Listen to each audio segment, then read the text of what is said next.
Alam yajidka yatiman fa'awa. Bukankah dia mendapatimu wahai Muhammad? Dia ini yang dimaksud Allah. Bukankah dia telah mendapatimu wahai Muhammad yatiman, dalam keadaan yatim dahulunya.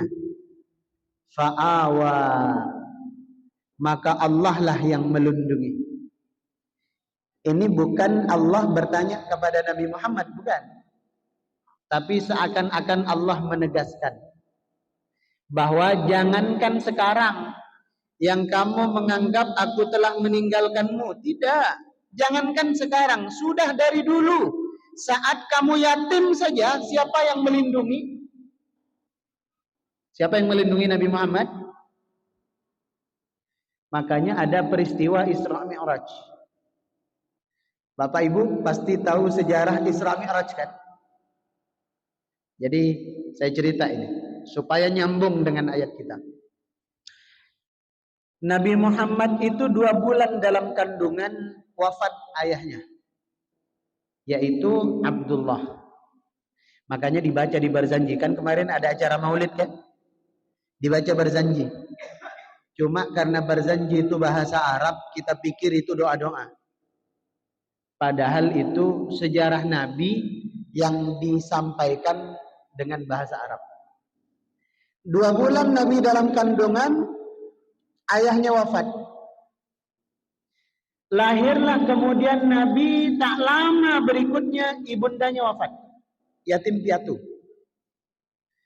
Kemudian Nabi diasuh oleh kakeknya. Kakeknya pun wafat. Akhirnya diasuh oleh pamannya. Lalu kemudian menikahlah Nabi. Saat Nabi sudah menikah, orang yang waktu itu paling melindungi dan menjaga Nabi adalah 2 orang.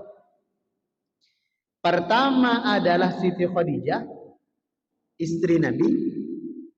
Yang kedua adalah Abu Thalib, pamannya Nabi. Tapi qadarullah, di tahun yang sama 2 orang yang paling melindungi Nabi ini wafat. Kemudian ulama mengkaji, kenapa 2 orang yang paling berjasa dalam hidup Nabi ini wafat di tahun yang sama, sehingga Nabi terpuruk, sehingga Nabi sedih luar biasa, sampai tahun itu disebut Amul Huzni, tahun duka cita. Kenapa itu bisa terjadi? Ada kaitannya dengan ayat ini.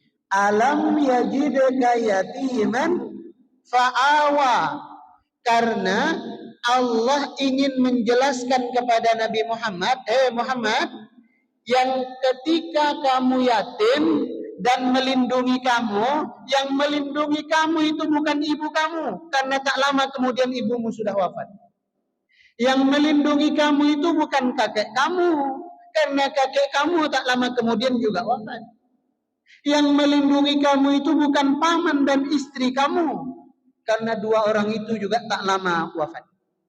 Tapi yang melindungi kamu itu Allah Subhanahu wa ta'ala. Maka hikmah terbesar dari peristiwa Isra Mi'raj itu adalah akhirnya Rasul sallallahu alaihi wasallam menjadi semakin yakin bahwa selama ini yang melindungi bukan keluarganya, melainkan Allah Subhanahu wa ta'ala. Buktinya apa?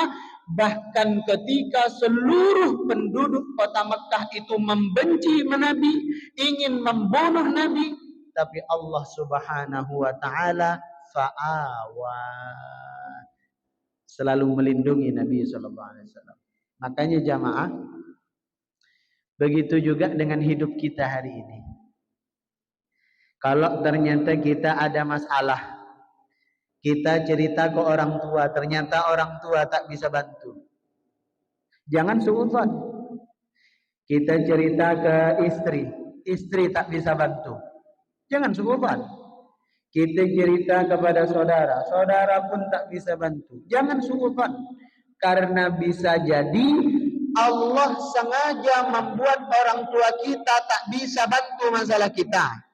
Istri kita tak bisa juga bantu masalah kita. Saudara kita juga tak bisa membantu masalah kita. Sengaja Allah buat mereka semua tak bisa membantu masalah kita, karena Allah ingin turun tangan langsung untuk membantu menyelesaikan persoalan hidup kita. Begitu hikmah besar di balik peristiwa Isra Mi'raj. Itulah mengapa Nabi Muhammad dibuat yatim oleh Allah dan ditinggalkan oleh orang-orang yang begitu membela dan melindungi beliau, agar Allah ingin menjelaskan bahwa sesungguhnya akulah yang benar-benar melindungimu.